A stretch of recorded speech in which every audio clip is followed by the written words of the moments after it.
بسم اللہ الرحمن الرحیم وجاہدوا فی اللہ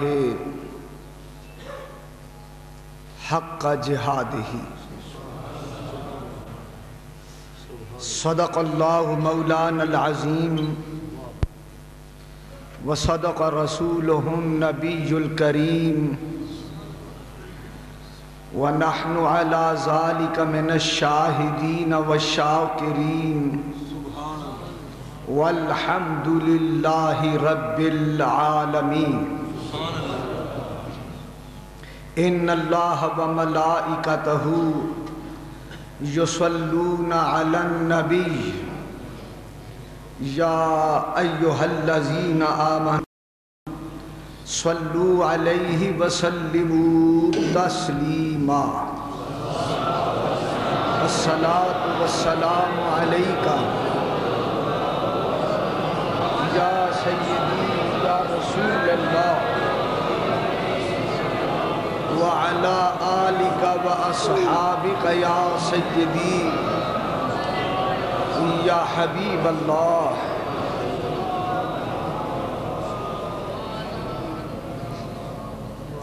حمد و صلات کے بعد معزز سامعین کرام، برادران اہل سنت،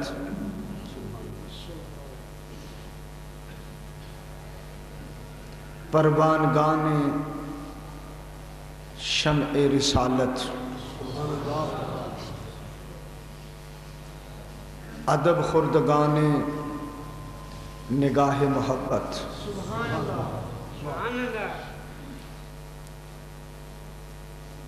گزشتہ سے پیوستہ خطبات جمعہ میں شہید کی فضیلت اور شہید کے مفہوم اور معنی پر گفتگو کی گئی تھی. آج جہاد غزوہ احد میں صحابہ کرام کی قربانیاں اور جان نثاریاں پیش نظر ہیں. توجہ فرمائیں، یہ بات دل کی گہرائیوں میں بٹھائیں کہ حضور سرور عالم صلی اللہ علیہ وسلم اللہ رب العزت جل جلالہ وعم نوالہ کے سچے رسول ہیں. سبحان اللہ. آپ کی رسالت اللہ تعالی کی توحید کی دلیل ہے.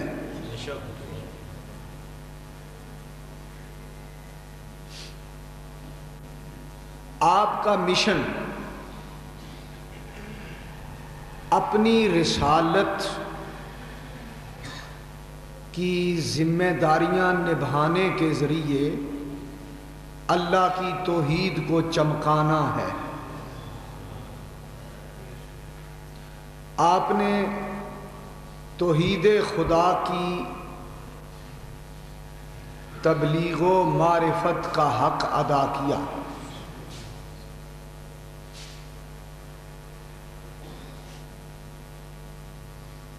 دین اسلام خدا کا سچا دین ہے اور حضور صلی اللہ علیہ وآلہ وسلم اللہ کی توحید کو اجاگر کرنے کے ساتھ ساتھ دین اسلام کو غالب کرنے تشریف لائے تھے۔ ارشاد باری تعالی ہے هو الذی ارسل رسولہ بالہدی ودین الحق لیظہرہ علی الدین کلہ۔ اللہ فرماتے ہیں کہ میرا رسول ہدایت لے کر آیا اور دین حق لے کر آیا تاکہ وہ اللہ کے دین کو سب دینوں پر غالب کر دے، اور اللہ نے اسی مقصد کے لیے اپنے رسول کو بھیجا۔ یہ ٹھیک ہے کہ دین حق ہے، توحید و رسالت برحق ہے، لیکن یہ بات ذہن نشین رہے اگر صحابہ کرام کا وجود نہ ہوتا، اگر صحابہ کرام توحید و رسالت پر اپنی جانیں قربان نہ کرتے، خدا کا دین تو پھر بھی ہوتا، لیکن دین کی یہ شان و شوکت نہ ہوتی۔ صحابہ عظمت اسلام کا نشان ہیں،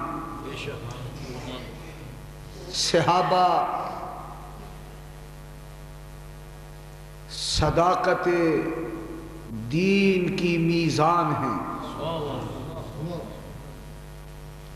صحابہ آسمان ہدایت کے ستارے ہیں، صحابہ نور ہدایت کے مینارے ہیں، صحابہ شان بندگی کا نمونہ ہیں، صحابہ شمع رسالت کا نمونہ ہیں، صحابہ شمع رسالت کے پروانے ہیں، صحابہ عشق رسالت میں دیوانے ہیں۔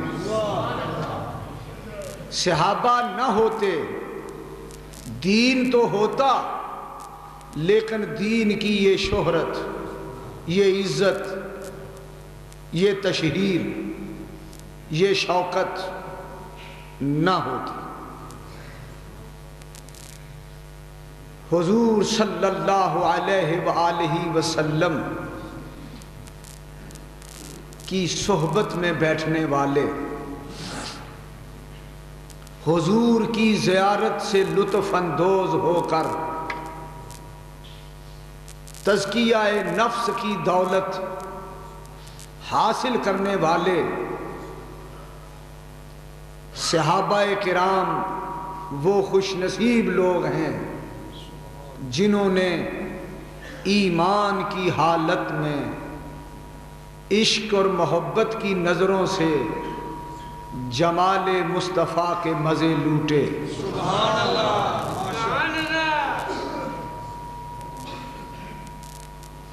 رسول کی زیارت کا وہ مرتبہ ہے جو صحابہ کو تمام امت سے بلند اور بے مثال کر گیا۔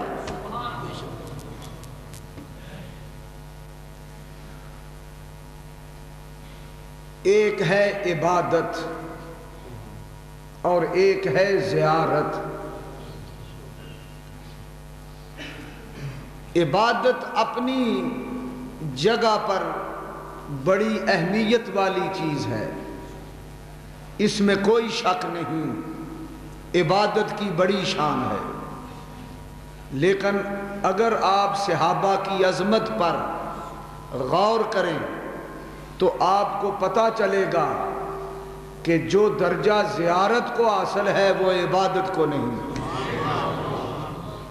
صحابی عبادت سے نہیں بنتا، زیارت سے بنتا ہے۔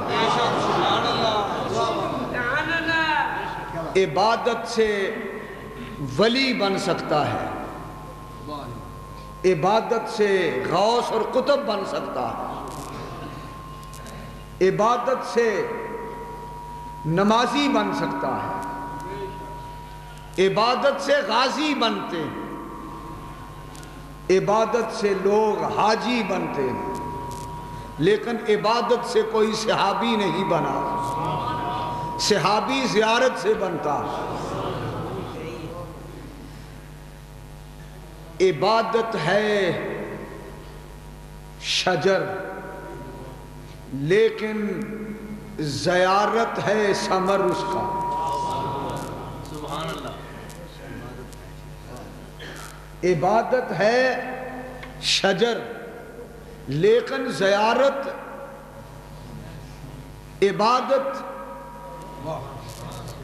عبادت ہے شجر،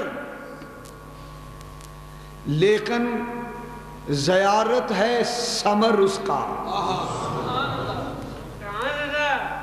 عبادت ہے دعا، لیکن زیارت ہے اثر اس کا۔ اثر اس کا۔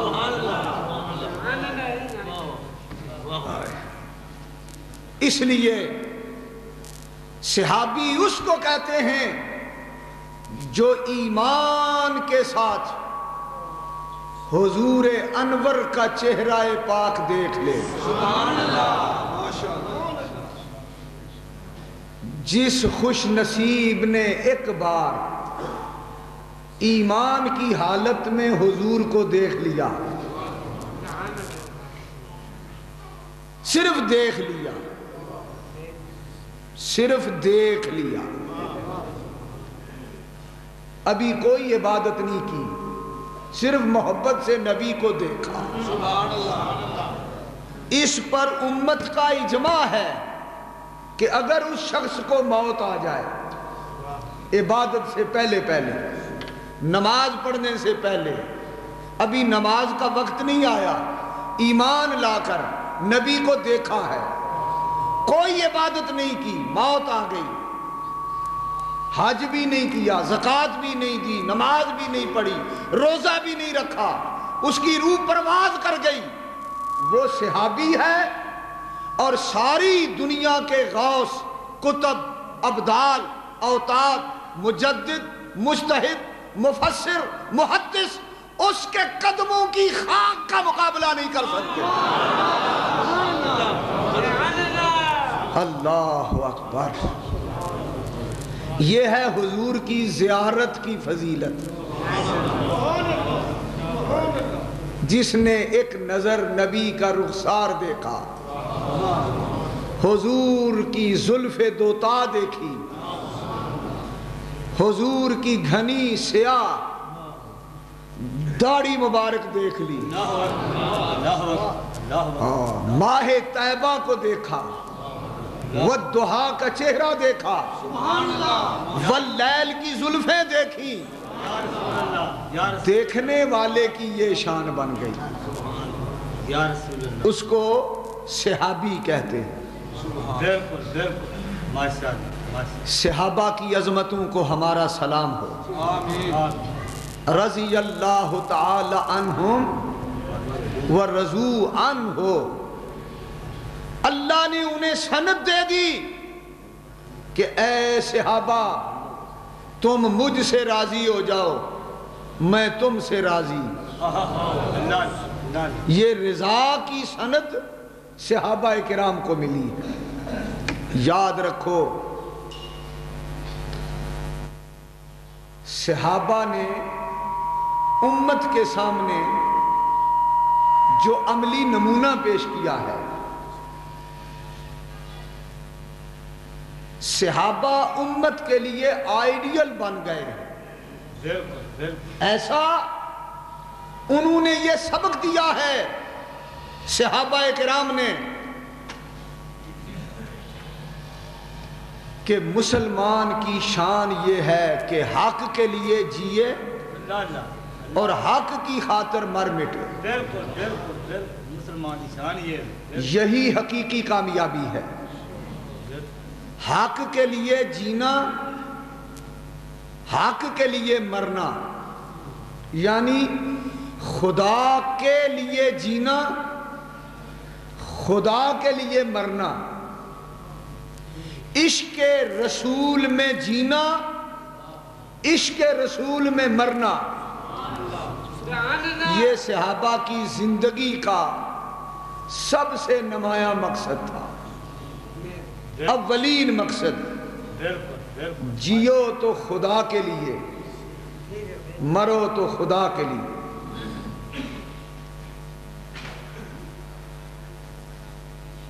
صحابہ کرام نے ہمیں یہ تعلیم دی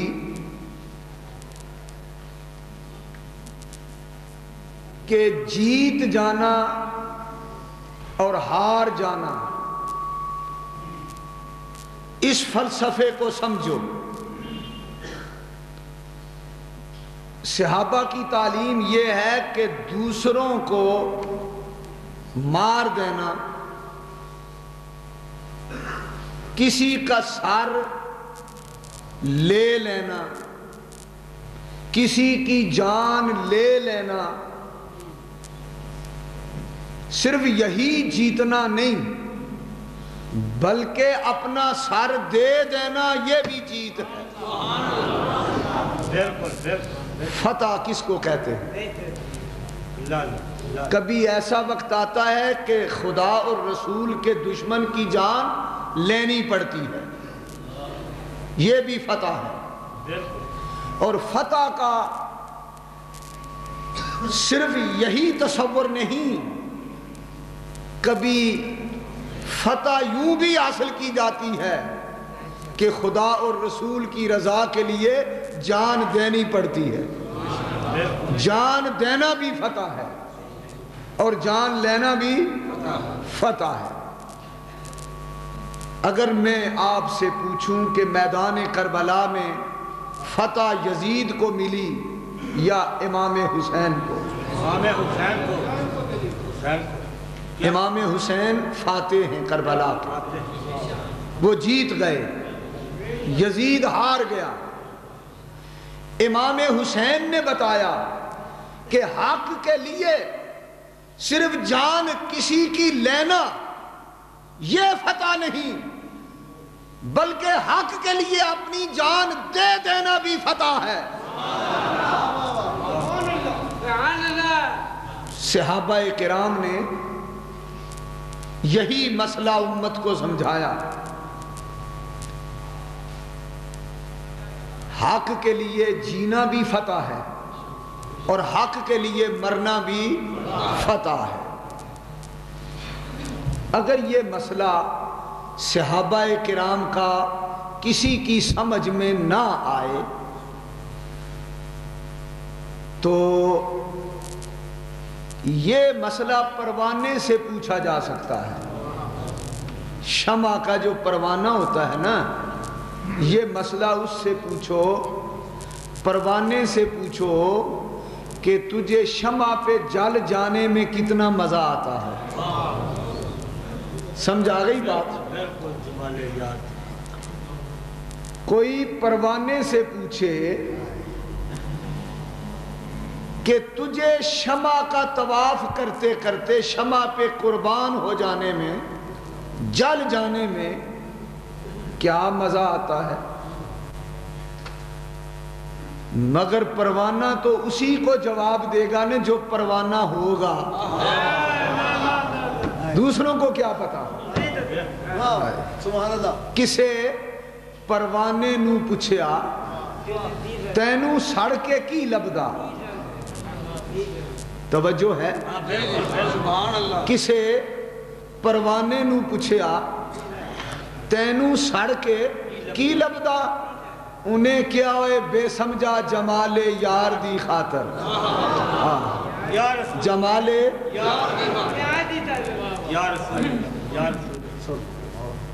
یہ سبق پروانے سے ہی سیکھ لو۔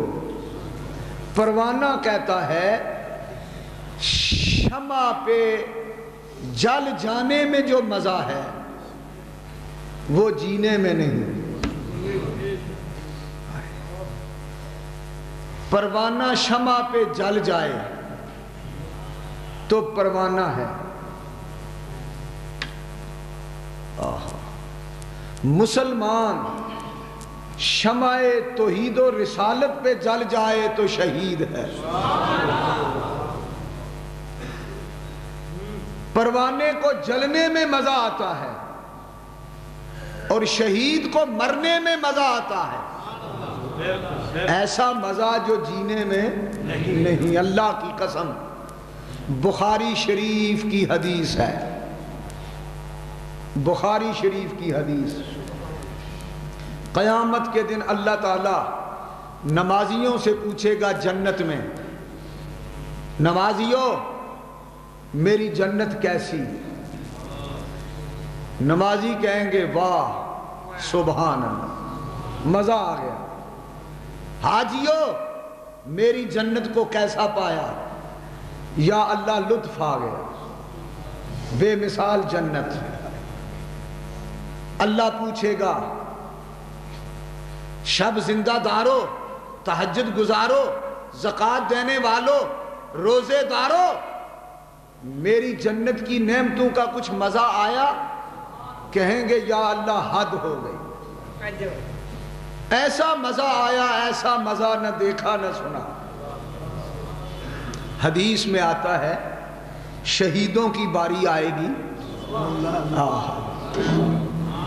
اللہ تعالیٰ شہیدوں سے پوچھے گا اے بدر کے شہیدوں، اے شہدائے احد، اے کربلا کے شہیدوں، کہیں گے لبیک اللہم لبیک، یا اللہ حکم۔ اللہ فرمائیں گے سچ بتاؤ میری جنت میں کیسا مزہ آیا؟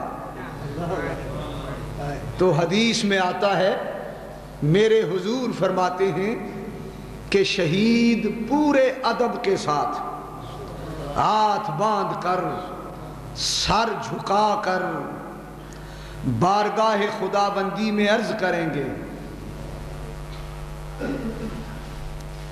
کہ یا اللہ تیری جنت اچھی جگہ ہے، ہم تسلیم کرتے ہیں۔ یا اللہ جنت کی نعمتیں شاندار ہیں،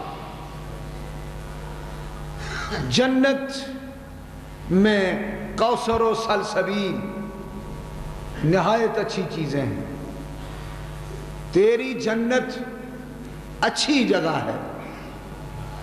لیکن اگر تو ہم سے یہ پوچھے کہ کیا مزہ آیا، تو تیری عزت کی قسم ہمیں ابھی مزہ نہیں آیا، ہمیں تیری جنت کی نعمتوں کا مزہ نہیں آیا۔ اللہ تعالیٰ فرمائیں گے اے شہیدو پھر تمہیں کس چیز میں مزہ آئے گا؟ اگر میری جنت میں بھی نہیں تو شہید کہیں گے یا اللہ دنیا میں واپس بھیج۔ اللہ فرمائیں گے کہ دنیا میں واپس جا کے کیا مزہ ملے گا تمہیں؟ تو شہید کہیں گے ہمارا جی چاہتا ہے دنیا میں جائیں پھر شہادت پائیں، پھر جنت میں آئیں پھر واپس جائیں، پھر قتل ہو جائیں تیرے نام پر، پھر آئیں پھر جائیں، حتیٰ نقتل 10 مرات، حتیٰ کہ 10 مرتبہ پھر جائیں پھر آئیں، جب جائیں تیرے نام پہ قتل ہو جائیں۔ خدا بندہ بدر میں، احد میں، کربلا میں تیرے نام پر تلوار کے نیچے جو مزہ گردن کٹانے میں آیا وہ تیری جنت میں نہیں، وہ تیری جنت میں نہیں۔ سبحان اللہ۔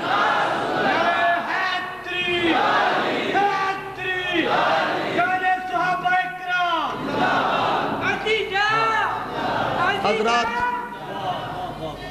یہ بات کیا ہے؟ اس پہ ذرا غور کریں. شہید کو گردن کٹاتے ہوئے، جان دیتے ہوئے، خون بہاتے ہوئے جو مزہ آتا ہے، وہ مزہ نہ دنیا کی کسی شے میں ہے، نہ جنت کی کسی نعمت میں ہے. حضرات، شہادت ایک ایسی لذت ہے جس لذت سے جنت بھی محروم ہے. کیا لفظ ہیں؟ غور کیجئے. ماشاءاللہ ماشاءاللہ. نعمت شہادت ایک ایسی نعمت ہے جس نعمت سے جنت بھی محروم ہے.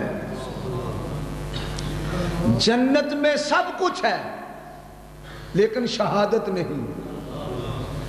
اللہ اللہ پتا چلا صحابہ کرام موت و حیات کی حقیقت کو سمجھ گئے تھے. سمجھ گئے تھے. سیدنا فاروق اعظم نے قیصر روم کو خط لکھا کہ میں نبی کے صحابہ کی ایک فوج تمہارے مقابلے میں بھیج رہا ہوں. یہ فاقہ مست بھی ہیں، خدا دوست بھی ہیں، کپڑے ان کے پیوند لگے ہیں، ان کے ہاتھوں میں ٹوٹی پھوٹی چند تلواریں ہیں، بوڑھے بھی ہیں، کمزور بھی ہیں، غریب بھی ہیں، مسکین بھی ہیں، دن کو روزے رکھتے ہیں، رات کو قیام کرتے ہیں، رات کو مصلوں پہ رہتے ہیں، دن کو گھوڑوں کی پشتوں پہ ہاتھ میں تلوار لے کے جہاد کرتے ہیں. اور میں فاروق اعظم تمہاری طرف ایسی فوج بھیج رہا ہوں کہ جتنا تمہیں دنیا کے اندر جینے کا لطف آتا ہے اور تم جس طرح دنیا میں جینا چاہتے ہو، ان کے نزدیک جینے سے مرنے میں زیادہ لطف ہے. یہ جینے کو مرنے پر ترجیح دینے والی، یہ جینے پر مرنے کو ترجیح دینے والی قوم میں تمہاری طرف بھیج رہا ہوں. جس طرح تمہیں دنیا کی زندگی پیاری ہے، انہیں تم سے بڑھ کر موت پیاری لگتی ہے. صحابہ کی شان یہ تھی کہ وہ موت سے نہیں ڈرتے تھے. سنو مسلمانوں، مولا علی کا فرمان، اللہ اکبر، شیر خدا کا فرمان. جب میدان جہاد میں علی نکلتے تھے تو رجز پڑھتے ہوئے، تلوار لہراتے ہوئے نکلتے تھے، اور آپ یہ کہا کرتے تھے کہ جب میں میدان جہاد میں نکل آیا ہوں تو اب مجھے کیا پرواہ، میں موت پہ جا گروں یا موت مجھ پہ آ گرے، مجھے اس بات کی کوئی پرواہ نہیں. سبحان اللہ تو کہتے ہیں. ایسے مسلمانوں کی ضرورت ہے اسلام.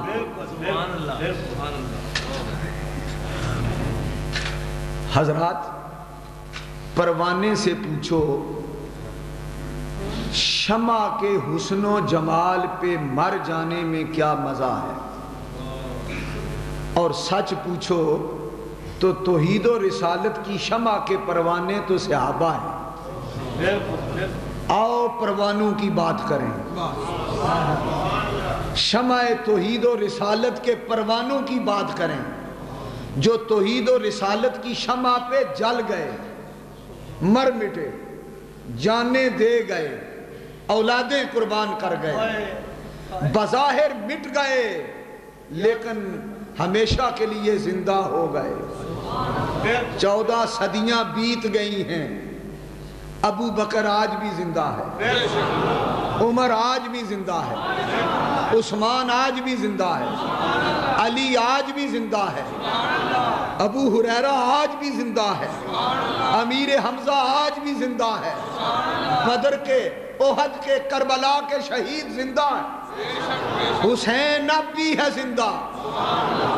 کربلا کی خاک سے پوچھو، خدائے لم یزل سے، صاحب لولاک سے پوچھو، علی اصغر، علی اکبر، سخی عباس کا درجہ کس و ناقص سے مت پوچھو، قرآن پاک سے پوچھو۔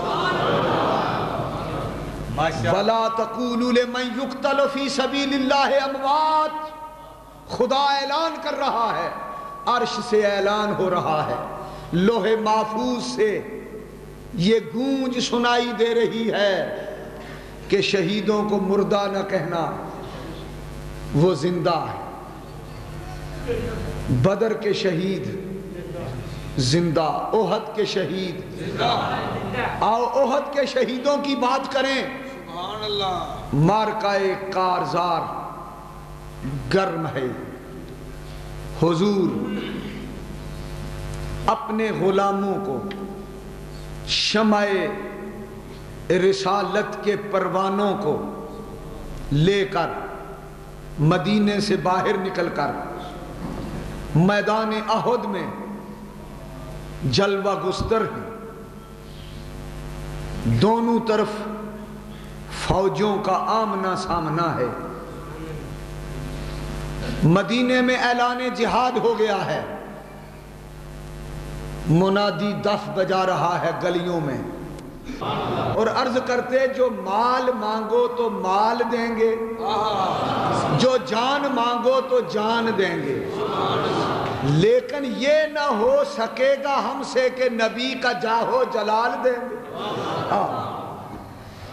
جان قربان کر دیں گے پر آپ کے قدموں میں کانٹا چبھنا بھی گوارا نہیں۔ واہ صحابہ کرام، سبحان اللہ۔ کہو واہ صحابہ کرام، ماشاءاللہ۔ تمہاری عظمتوں کو ہمارا سلام۔ حضرات توجہ فرمائیں، دونوں فوجیں کفر والوں کی بھی اسلام والوں کی بھی احد کے میدان میں آمنے سامنے صفیں باندھی جا رہی ہیں، تیاریاں ہو رہی ہیں، تلواریں چمک دمک رہی ہیں۔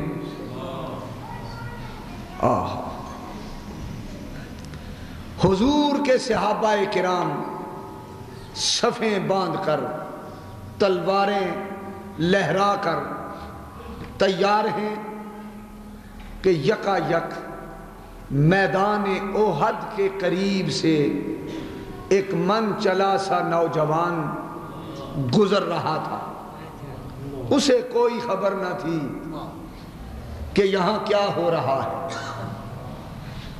اس نے اچانک نظر اٹھائی، دیکھا کہ دو لشکر آمنے سامنے ہیں، کفار کے لشکر کی جانب دیکھا تو اس لشکر میں کوئی دلچسپی، کوئی رونق، ان کے چہروں پہ کوئی نور نظر نہ آیا۔ جب حضور کے غلاموں کی فوج دیکھی تو کیا دیکھتا ہے، سر پہ عمامے سجے ہوئے، کنڈل دار کالی زلفیں، سیاہ گھنی اور سفید نوری داڑیاں، عربی عبائیں پہنے ہوئے، ہاتھوں میں تلواریں لیے، چہروں پہ نور برستا ہوا، یوں لگتا تھا آسمان سے قدسی اتر آئے۔ واہ! اس شخص نے جب حضور کے غلاموں کی، صحابہ کی صفیں دیکھی، سکتہ چھا گیا، ٹھہر گیا، مچل گیا، مبہوت ہو گیا، تصویر حیرت بن گیا۔ یہ کون لوگ ہیں؟ یوں لگتا تھا آسمانوں سے فرشتے اترے ہوئے۔ تھوڑی دیر جب سکتے میں کھڑا رہا تو میرے آقا کی نظر اس پہ پڑ گئی۔ پہلے نظر پڑی پھر اس کو نظر لگ گئی. میرے حضور کی نظر لگ گئی. حضور نے اسے دیکھ لیا, دیکھ کے اپنی نظروں میں سما لیا اور پھر توجہ سے اس کو اپنا بنا لیا. میرے نبی کی نگاہوں نے جب اس کو اپنی طرف متوجہ کیا تو حضور نے فرمایا ادھر آ. جب اس کی نظریں حضور پر پڑی تو پھر سکتے پہ سکتا, پتھر کی طرح اپنی جگہ پہ جم گیا. اور حضور کے چہرے پہ جب پہلی نظر پڑی تو وہیں کھڑا ہو گیا. اب اس کی نظریں ہٹتی نہیں. حضور کے چہرے پہ نظر پڑی تو جم گئی, نظریں جم گئیں, مبہوت ہو گیا, بت بن گیا. میرے نبی کے حسن کا یہ کمال تھا. لوگوں ماشاءاللہ ماشاءاللہ, نبی کو اپنی مثل کہنے والوں سے کہہ دو تو اجے میرا محبوب نہیں ڈٹھا.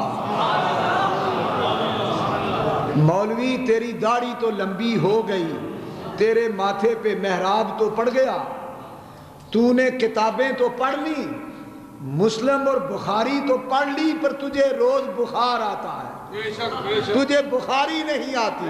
عقل نہیں آئی. اسے کہہ دو تو اجے میرا محبوب نہیں ڈٹھا, جنوں ویکھ کے چن شرماوے ادھی راتی دن چڑھ جاندہ جہاں جلوہ فرماوے. جنہوں نے دیکھا ہے ان سے پوچھ, جنہوں نے میرے حضور کو دیکھا ہے ان سے پوچھ, جنہوں نے جام محبت پیا ہے ان سے پوچھ, یا ان سنیوں سے پوچھ جن کا کوئی پیا ہے. تجھے کیا پتا, تیرا تو کوئی پیا ہی نہیں. تجھے کیا پتا حسن مصطفیٰ کے مزے کیا ہے. قرآن کی تلاوت کرو, قرآن میں حسن یوسف کی دھومیں مچی ہوئی. حسن یوسف کو سلام کرو, وہ نبی کا حسن ہے, اس کی عظمت کو ہمارا سلام. خدا کی قسم وہ یوسف تھا ہوئی جس پر زلیخا دل سے شیدا آئی, محمد پر خدائی کیا خود خدا کو بھی ہے پیارا ہے. اللہ اکبر, واہ واہ.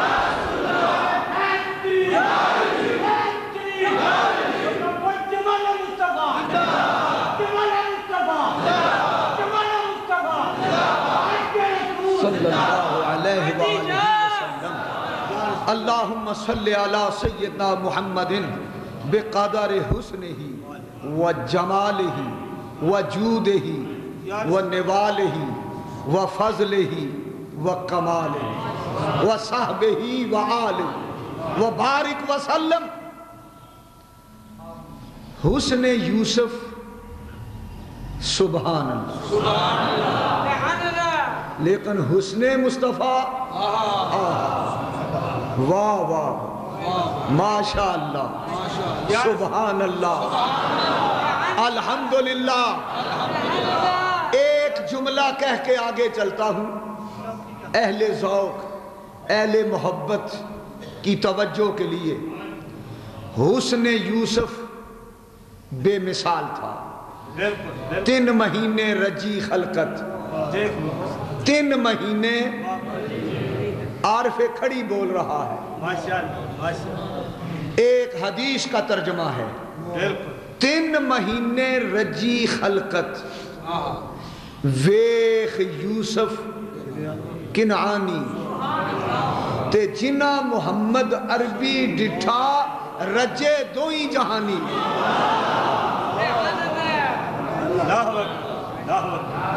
صحابہ کرام کو غزوات میں جہاد میں نہ پیاس رہتی نہ بھوک رہتی.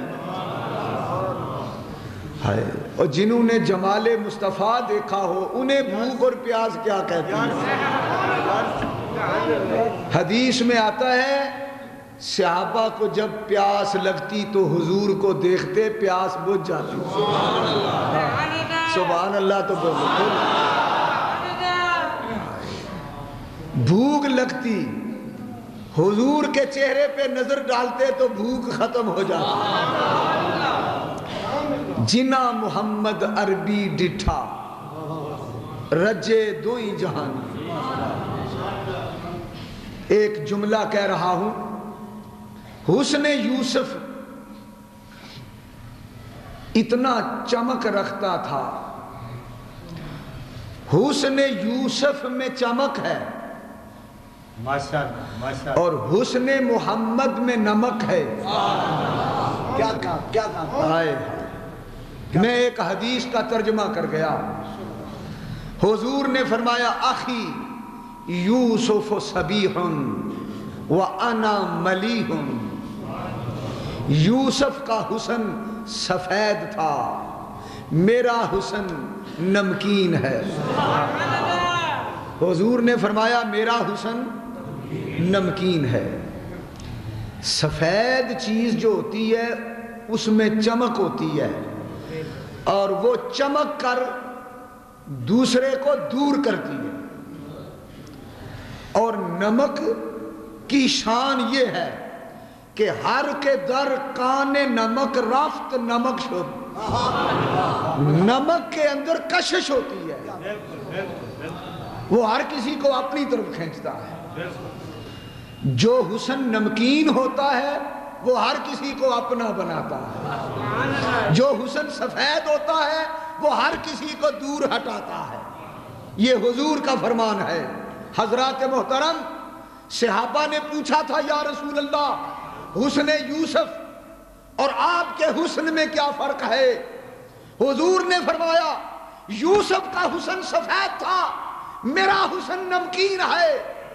اور اس کا ترجمہ میں نے کیا ہے آپ کو سناتا ہوں. سنیں کیا ہے ترجمہ. یہ ہے کہ حسن یوسف بھی بے مثال حسن مصطفیٰ بھی بے مثال. حسن یوسف کو بھی سلام حسن مصطفیٰ کو بھی سلام.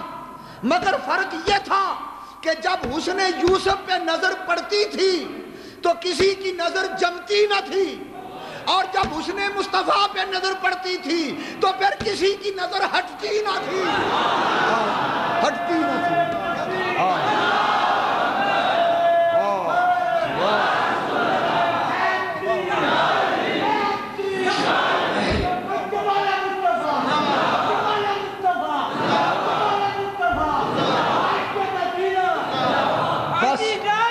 حضرات وہ من چلا سا نوجوان احد کے میدان میں ٹہلتا ٹہلتا مچلتا مچلتا آیا. حضور کے لشکر پر نظر پڑ گئی پھر حد ہو گئی. جب میرے نبی کے چہرہ پر نور پہ اس کی نظر پڑ گئی اس کی نظر حضور پر حضور کی نظر اس پر. کیسا خوش نصیب تھا. حدیث میں آتا ہے وہ کھجوریں کھا رہا تھا.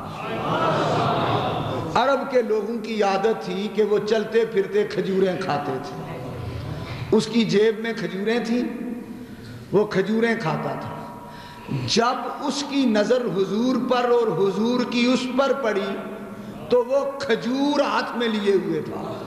منہ کے قریب لے جانا چاہتا تھا کہ نظر لگ گئی.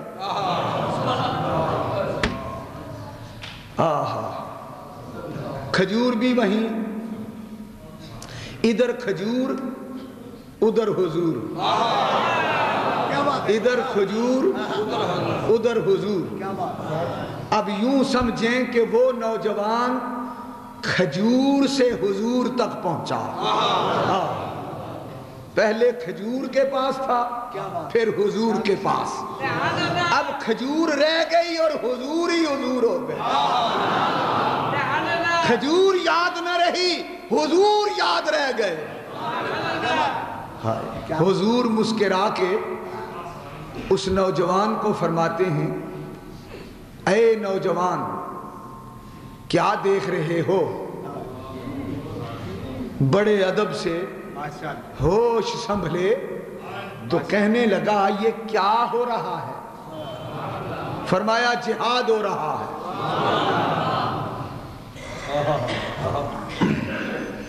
اس نے کہا یہ جہاد کر کے آپ کی قوم کو کیا ملے گا؟ فرمایا جنت ملے گی۔ توجہ، اور وہ جو دوسرے ہیں انہیں کیا ملے گا؟ کافروں کو فرمایا جہنم ملے گی، انہیں جنت انہیں جہنم۔ ہکا بکا رہ گیا، کہنے لگا کیا مجھے بھی جنت مل سکتی ہے؟ حضرات توجہ، کیا مجھے بھی جنت مل سکتی ہے؟ حضور نے فرمایا ہاں، مالک جنت جو ہے سبحان اللہ۔ کہنے لگا کہاں ہے جنت؟ وہ نوجوان پوچھتا ہے جنت کہاں ہے؟ میرے حضور کی انگلی اٹھی صحابہ کی طرف، میدان کی طرف، میرے حضور کی انگلی اٹھی، سبحان اللہ، ان الجنت تحت ظلال السیوف، وہ دیکھ جنت تلواروں کے سائے کے نیچے ہے۔ جدھر حضور کی انگلی اٹھی ادھر اس کی نظر اٹھی، نظر اٹھی تو دیکھا کہ جنت نظر آ رہی ہے۔ کہنے لگا کیا اگر میں آپ کی فوج میں شامل ہو کر شہید ہو جاؤں تو یہ جنت مجھے ملے گی؟ فرمایا محمد کا وعدہ رہا، تجھ سے وعدہ ہو گیا۔ اس نے کھجور پھینکی اور حضور کے قدموں میں آ گیا، تلوار لی، میدان میں نکل گیا۔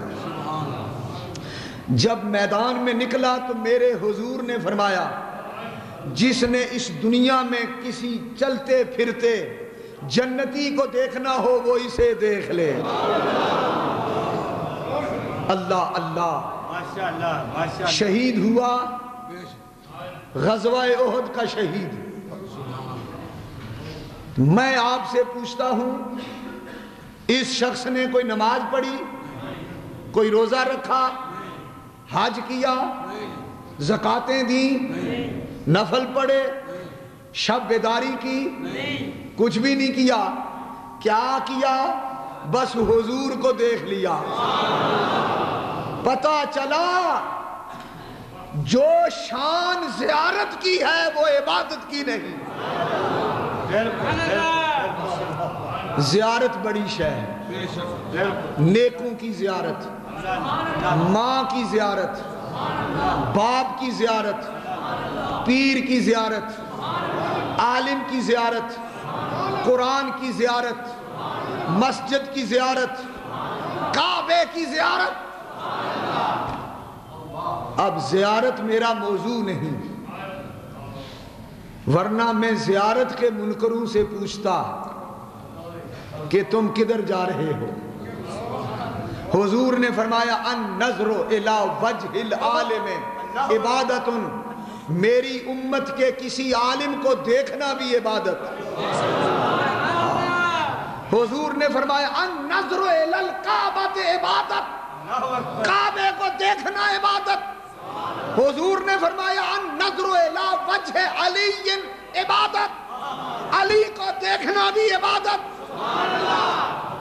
حضور نے فرمایا ان نظر الی وجہ الوالدین عبادت، اولاد کے لیے ماں کا چہرہ دیکھنا عبادت، باپ کا منہ دیکھنا عبادت۔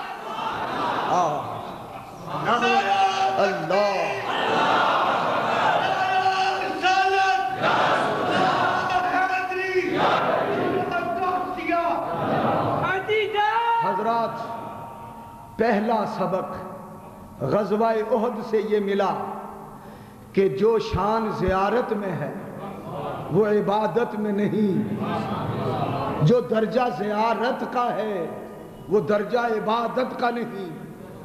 عبادت مومن بناتی ہے، حق ہے، عبادت حاجی بناتی ہے، حق ہے، لیکن سن لو زیارت صحابی بناتی ہے۔